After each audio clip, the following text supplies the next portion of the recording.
Walang okasyon, pero nagre-crave ako ng bango-bango.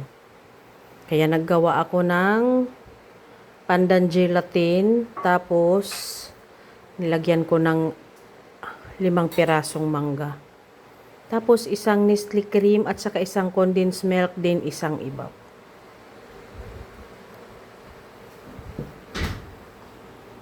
Ang ibang ingredients ko na ito ay noong pang bago magpiesta.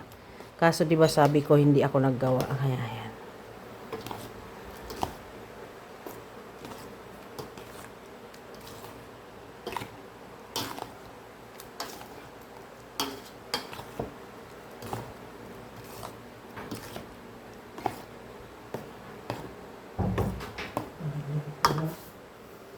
Tapos isang condensed ibap.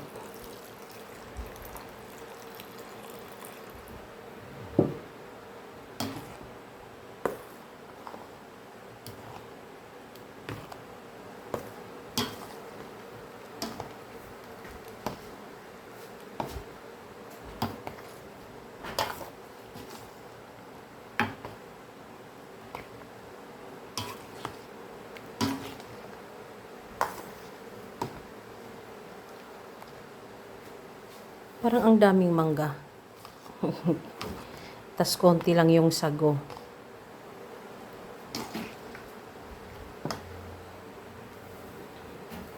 Ubusin ko na nga ang isang pirasong ibap, isang lata.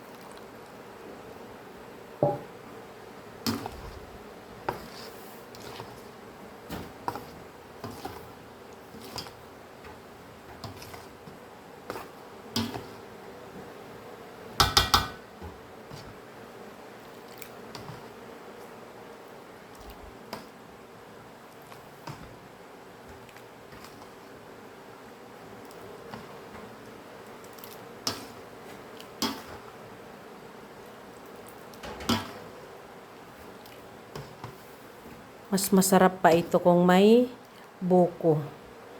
Kaso sabi ng asawa ko, gawin ko na lang daw ng walang buko.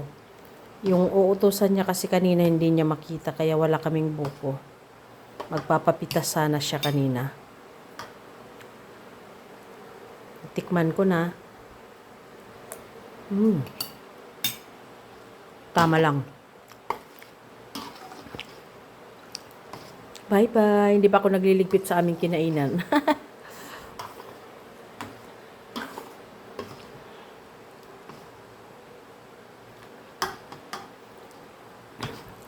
Bango-bango. Ay, ang last kong gawa nito dati is nung nasa Maynila pa ako nagtratrabaho.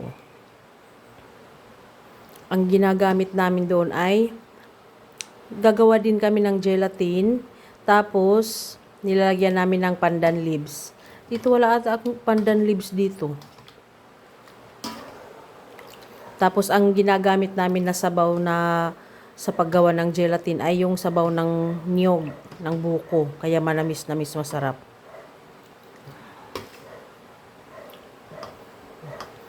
Yun lang guys. Thank you so much. Meron na akong pang himagas bukas. Tamang-tama bukas, masarap na tumalamig.